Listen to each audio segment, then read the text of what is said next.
South ఇండియాలోనే biggest sorry store మన Varahi silks మన విజయవాడ ఎంజీ రోడ్ లో డిసెంబర్ 4వ తారీఖున ఘన ప్రారంభం.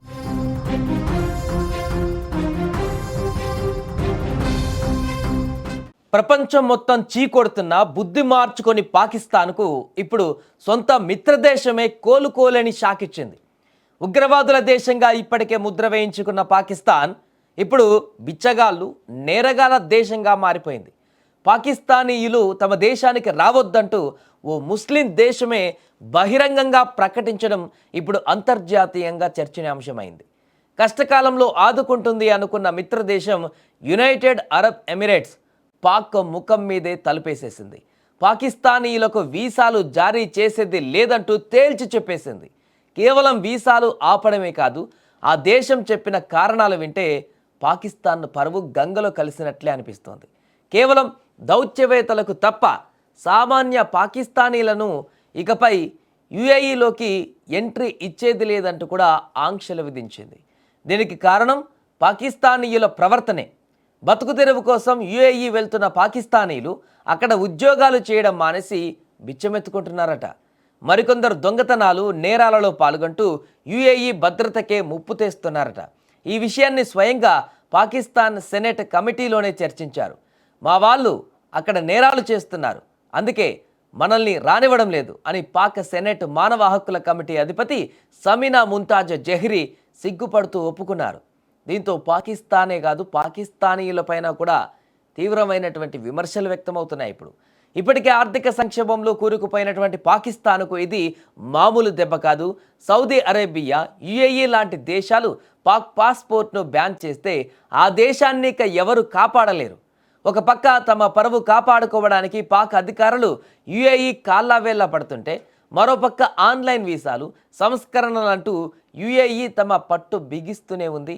దీంతో మొత్తానికి ఇన్నాళ్ళు ఉగ్రవాదాన్ని పెంచి పోషించినటువంటి పాకిస్తాన్ ఇప్పుడు తమ పౌరులకు కనీస క్రమశిక్షణ కూడా నేర్పలేక ప్రపంచ దేశాల ముందు దోషిలా తలదించుకుంది. తోటి ముస్లిం దేశాలే మా దగ్గరికి రావద్దు అనే చెప్పే స్థాయికి వచ్చాయంటే పాకిస్తాన్ పరిస్థితి ఎంత దారుణంగా ఉందో అర్థం చేసుకోవచ్చు.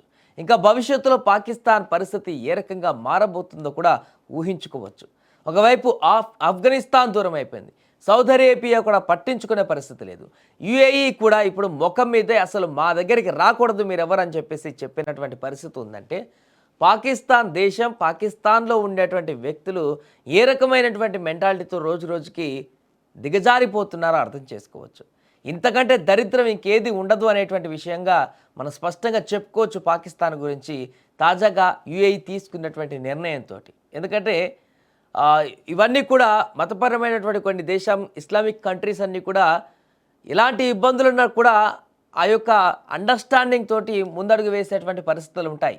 ఇస్లామిక్ కంట్రీస్ అన్నీ కూడా ఒకదానికొకటి సపోర్ట్ చేసుకుంటూ మాట్లాడుకునేటువంటి పరిస్థితులు ఉంటాయి. అలాంటిది యుఏఈ నేరుగా పాకిస్తాన్ ప్రజలకు ఎవరు ఇక్కడికి రావద్దని చెప్పుకున్నారంటే వాళ్ళ బిహేవియర్ ఏ రకంగా ఉంది, వాళ్ళ ప్రవర్తన ఏ రకంగా ఉంది, వారు వేరే దేశాలకు వస్తే అక్కడ చేసేటువంటి కార్యక్రమాలు ఏ రకంగా ఉన్నాయనేటువంటి దీన్ని కూడా స్పష్టంగా చెప్పుకోవచ్చు. అందుకే ముఖం మీద చెప్పేసింది ఎవరు మా దేశానికి రాకూడదని చెప్పేసి. ఉంటే ఆ దేశంలో సావండి, లేకుంటే ఇంకెక్కడికి రానికి లేదనేది విషయం కూడా మనకు దీని ద్వారా స్పష్టం అవుతుంది. ఎందుకంటే ఇతర దేశాలు ఏ దేశాల్లో కూడా నమ్మేటువంటి పరిస్థితి లేదు పాకిస్తాన్కి సంబంధించినటువంటి ప్రజలు. ముఖ్యంగా మన దేశంలో కానీ, ఇంకా ఇతరత్ర అమెరికా లాంటి దేశాల్లో కానీ, ఇతరత్ర దేశాల్లో కానీ, అమెరికా బయటికి పాకిస్తాన్తో బాగున్నప్పటికీ కూడా పాకిస్తాన్ నుంచి వెళ్ళేటువంటి ప్రజలని అక్కడ పెద్దగా ఎక్కువగా ప్రిఫరెన్స్ ఇచ్చినటువంటి పరిస్థితులు కూడా కనిపించవు. తక్కువ మంది వెళ్తుంటారు అక్కడికి, చాలా తక్కువ మంది. ఇస్లామిక్ కంట్రీస్ లాంటి వాటికే ఎక్కువగా వెళ్ళి ఏదో ఒక పనులు చేసుకుంటారు పాకిస్తాన్కి సంబంధించినటువంటి ప్రజలు. అక్కడ ఉన్నటువంటి ఆర్థిక పరిస్థితుల నేపథ్యంలో ఉపాధి లేక, అక్కడ తినడానికి తిండి కూడా దొరకక పాకిస్తాన్లో పక్క దేశాలకు ఇట్లా దుబాయ్, ఇతరత్ర సౌదీ, వేరే గల్ఫ్ కంట్రీస్కి వెళ్తూ కొంతమేరకు డబ్బులు సంపాదించేటువంటి ప్రయత్నం చేస్తారు. కానీ ఇప్పుడు వరుసగా యుఏఈ అలాంటి బహిరంగ ప్రకటన చేసిందంటే ఇక మిగతా దేశాలు కూడా అదే బాటలో వెళ్ళేటువంటి అవకాశం ఉంటుంది. కాబట్టి ఇక పాకిస్తానీలకు అందరికీ కూడా పాకిస్తాన్లో తప్ప ఎక్కడా బ్రతకడానికి వీలు లేనటువంటి పరిస్థితి ఏర్పడబోతుంది అనేది స్పష్టంగా కనిపిస్తుంది.